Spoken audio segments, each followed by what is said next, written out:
et qu'il n'y a pas un citoyen pour assister et pour contester, pour poser des questions, enfin quand on peut, parce que dans la plupart des cas, on n'a pas le droit d'ouvrir sa bouche. Mais déjà, se sentir concerné à l'échelle locale par les décisions, aller voir les élus, leur demander des comptes. Parce que là, on leur laisse la main libre, en fait. Tout le monde leur laisse... Ils sont élus et ensuite, on leur laisse la main libre. Ils font ce qu'ils veulent. Et voilà, et d'élection en élection, c'est de pire en pire, en fait. Donc si déjà on commençait par se sentir un petit peu concerné par ce que faisaient nos élus à l'échelle locale et commencer à leur demander des comptes, bon, déjà ça serait un premier pas, ils se sentiraient un peu moins à l'aise dans leurs décisions. Moi je voulais juste rebondir sur ce que tu disais tout à l'heure, Corinne, là, sur la question des traces et puis ce sentiment de l'invisibilisation à la fois de l'histoire des Gilets jaunes, enfin de son existence en tant que mouvement, en tant que révolte populaire, et à la fois, je trouve, invisibilisation des collectifs Gilets jaunes qui aujourd'hui sont encore en lutte, parce que vous, j'ai l'impression qu'il se passe encore des choses là sur vos territoires. C'est pas la même intensité qu'il y a 5 ans, évidemment, parce que ça paraît impossible à tenir, tellement c'était intense, tellement c'était exigeant sur nos quotidiens. Mais il y a quand même des choses qui continuent à se passer. Moi, peut-être pour aller dans la suite du projet de Sylvestre, où en fait Sylvestre et moi, on s'est rencontrés quand moi j'étais aussi dans un projet documentaire, qui pour le coup est plutôt un projet d'aujourd'hui, donc des 5 ans. Et donc moi, je suis en train de développer justement un projet donc plutôt sur Internet, sur un site qui a pour but à la fois recenser à travers une cartographie justement tous les collectifs issus des Gilets jaunes, donc qui portent encore le gilet pas, qui ont pu parfois aussi se mêler avec d'autres luttes locales en fonction d'où ils sont, pour justement montrer toute la diversité de ce que ce mouvement est devenu, parce qu'il y a vraiment, moi je trouve ça assez terrible de voir à quel point en fait ce mouvement dont la temporalité est exceptionnelle, enfin dans l'histoire, c'est difficile d'imaginer un mouvement qui a tenu aussi longtemps. Alors évidemment, c'est pas le même nombre de personnes entre novembre 2018 et 2 ans, 3 ans, 4 ans, 5 ans, mais malgré tout, je trouve qu'à l'échelle du territoire, c'est assez exceptionnel de voir à quel point il y a des gens qui n'ont pas lâché et de plein de manières différentes. Enfin, il y a des gens qui ont continué à prendre des ronds-points, entretenir des cabanes comme vous avez pu le faire, mais il y a aussi des collectifs qui sont allés sur des jardins partagés pour faire pousser des courgettes. Ou faire du troc de tomates, par exemple. Mais il y a aussi des collectifs qui ont occupé des bâtiments. Moi, j'étais à Saint-Nazaire, c'était un peu la spécialité de notre groupe d'occuper et ouvrir des maisons du peuple. Et nous, notre combat, il s'est aussi développé vers des actions de solidarité, notamment vis-à-vis de personnes qui étaient en situation de mal logement. Il y a d'autres collectifs qui ont fait ça en France.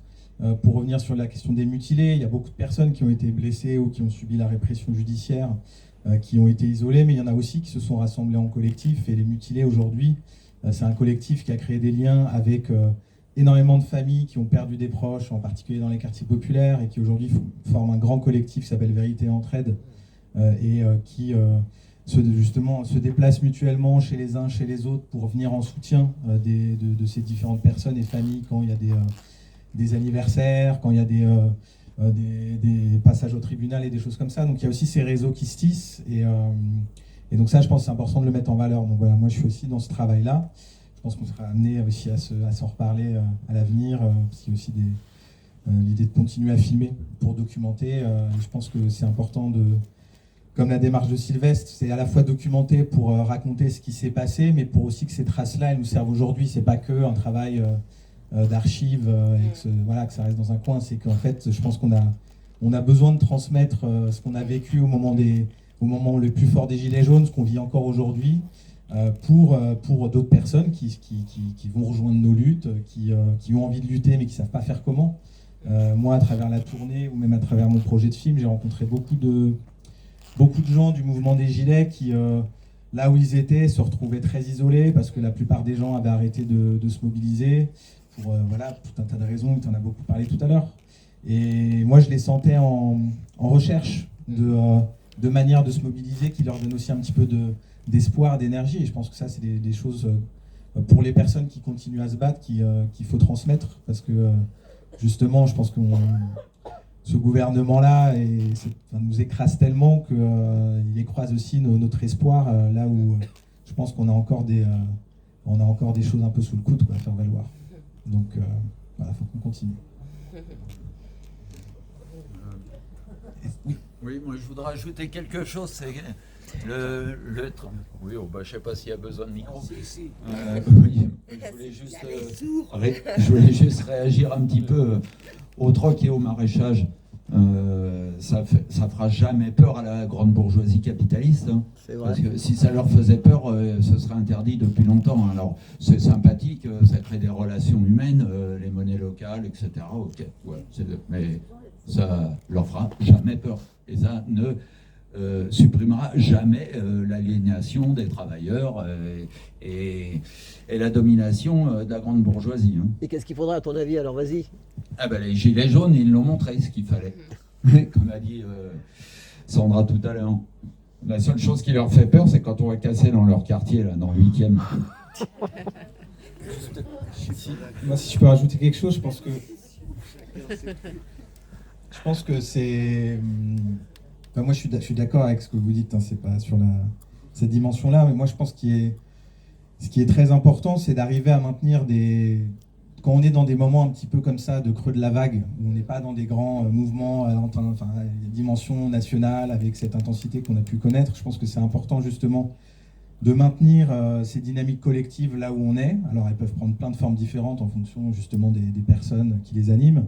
Et aussi de maintenir ces liens. Enfin, moi, je crois beaucoup quand même dans l'importance des réseaux. Je sais que moi, j'étais assez actif pendant les Gilets jaunes sur les dynamiques d'assemblée des assemblées.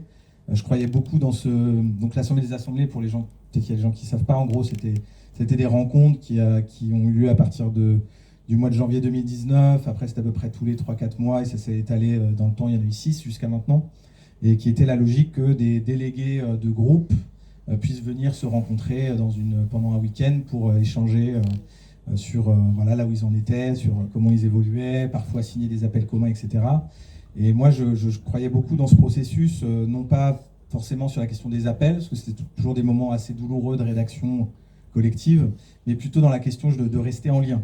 Et je pense que ce lien, il est important justement pour les moments où on revit des pics de mobilisation, parce que je pense que ces réseaux-là, ces collectifs qui continuent à se battre et qui continuent à se mettre en lien, et quand on revit des grosses mobilisations assez intenses, je pense qu'on gagne du temps en ayant ces collectifs toujours actifs, qui ont acquis une expérience et qui peuvent aussi réagir plus vite, parfois plus intelligemment, parce que l'idée c'est aussi qu'on apprenne de nos erreurs et de comment on peut jouer intelligemment et créer des formes parfois d'effets de surprise que les Gilets jaunes ont fait. Les Gilets jaunes, novembre, début décembre, c'était ça a surpris le pouvoir, et aussi par son intensité, par son offensivité.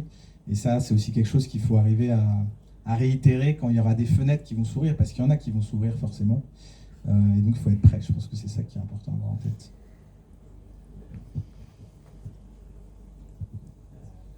Oui, d'abord, c'est un très beau témoignage que vous avez fait, qui vient cumuler sur...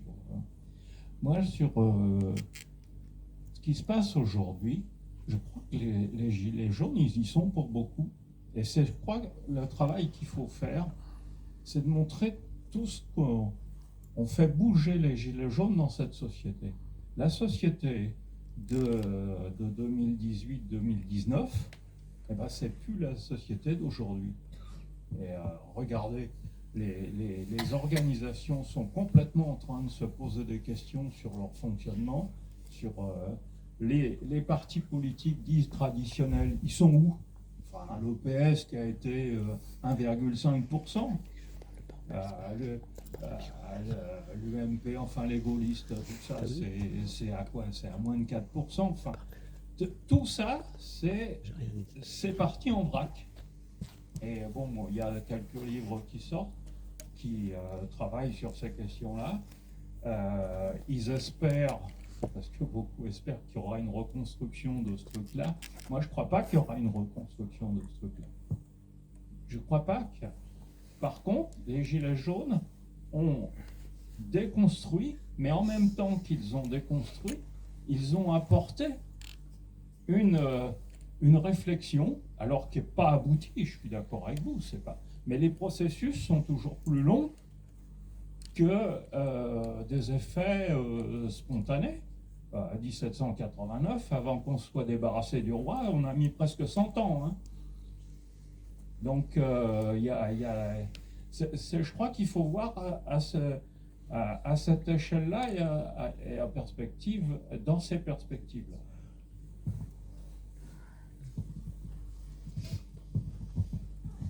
Ouais, merci. Je trouve vraiment que c'est intéressant l'idée de la déconstruction et puis du processus en cours et qui renvoie au fait qu'on a peut-être déconstruit dans les Gilets jaunes les groupes traditionnels politiques conventionnels parce que ça ne convient pas à notre besoin de démocratie.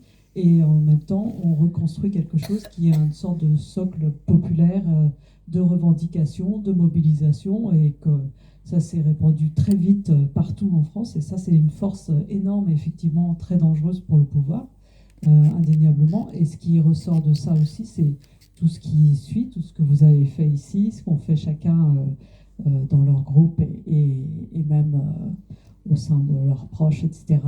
D'autres comme moi ont fait des films. Vous avez fait un très beau livre, vraiment, que on a lu, on l'a chacun reçu, et merci beaucoup, c'est très précieux. Et puis on voit, mais les jardins partagés en font partie aussi, il y a quelque chose, des petites graines qui sont semées, qui portent leurs fruits, et je pense que le projet de Jonathan, c'est une suite, et finalement le fait que tout ça est relié, c'est ça la force aussi des Gilets jaunes, et c'est une force qu'on ne peut pas abattre parce qu'elle est dans notre volonté profonde de nous allier pour construire quelque chose. Alors c'est aussi une utopie, mais c'est vers là que notre cœur penche. Alors moi j'ai confiance dans ce mouvement pour ça et dans ton projet.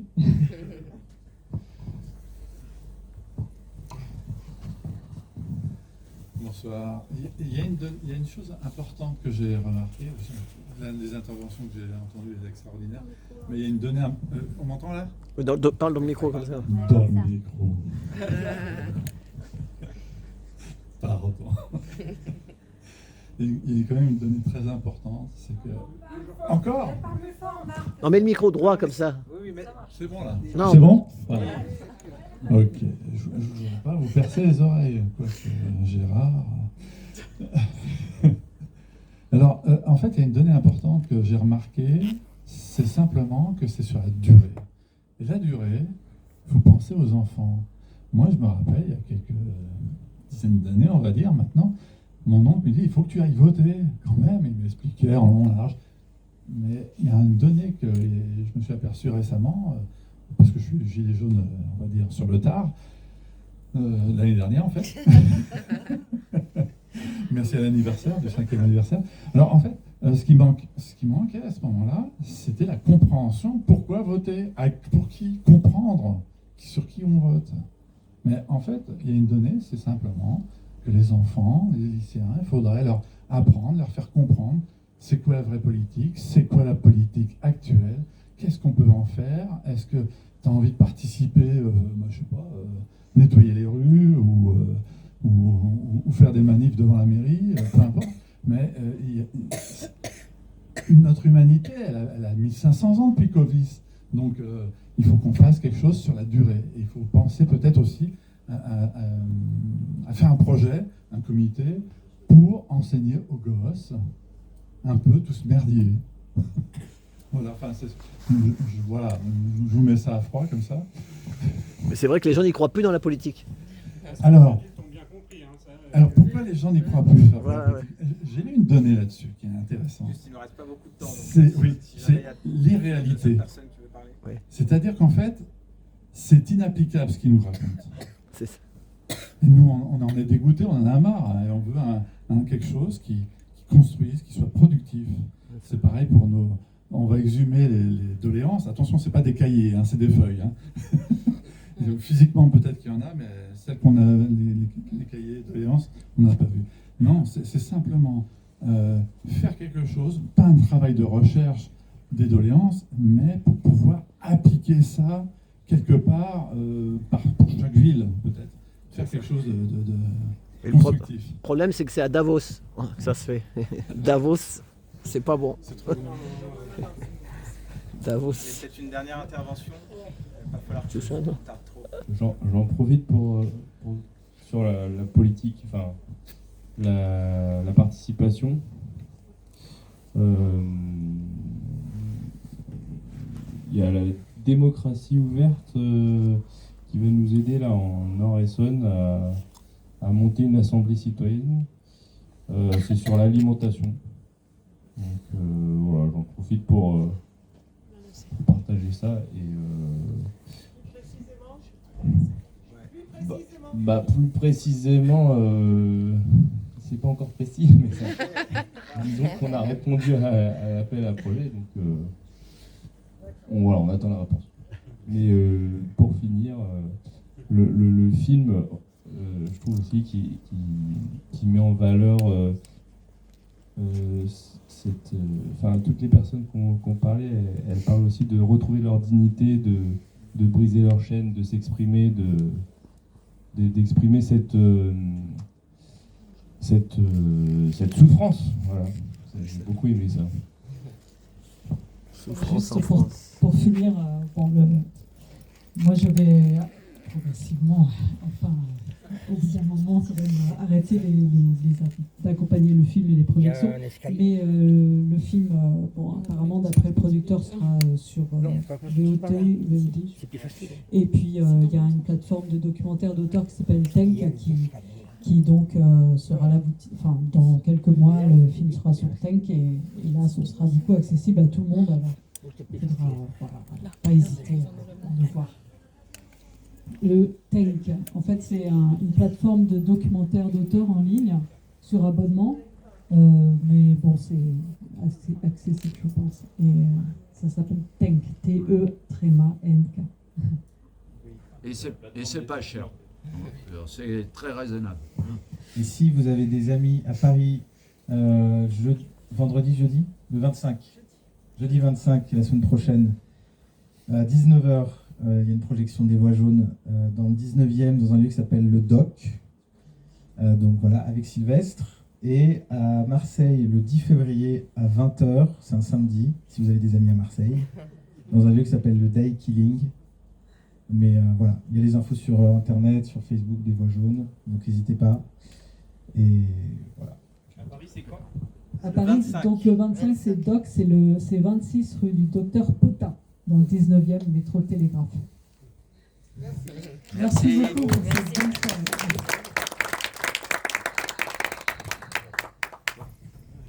Voilà, eh ben merci, donc super, elle est là, la réalisatrice. Merci. Elle fait le son, voilà, tu fais comme un youtubeur, toi voilà, tu fais comme un youtubeur, tu es dans l'art. C'est ce que je me suis dit, je t'ai vu un peu comme une youtubeuse, sauf que tu es à grand écran. Ouais. Mais des fois, tu sais que sur le YouTube, tu as des gars, ils peuvent faire 2 millions, 3 millions, 12 millions de vues, plus que le cinéma, parce que le cinéma, il est là, mais le cinéma est en train de mourir. Il ne faut plus attendre après le cinéma, il faut attendre après ce truc-là, ça. Voilà, donc dis le mot de la fin. C'est pas les mêmes dimensions. Moi j'aime bien le grand écran, mais quand même, ça, pour tout. Voilà. Et bon courage. Ben merci. Et ben moi je remercie. Et regarde, on va faire de la magie. Regardez, parce qu'il y a beaucoup de gilets jaunes qui me regardent. Et regardez, vous passerez le message à Pierre de Marseille. Pierre, c'est un handicapé qui avec son fauteuil roulant. Tu l'as déjà vu dans les vidéos. Oui, tout à fait. Voilà. Et ben ouvre la porte derrière, Valérie, en venant ici. Oh. Merci Emmaüs. Voilà, il y a un fauteuil pour Pierre. Voilà, c'est le cadeau du début de l'année pour Pierre. Et si celui-là, il n'est pas bien, on en pourra en trouver un autre. Voilà. À donc tu vois, vois, à Marseille. voilà, à Paris, le 25, tu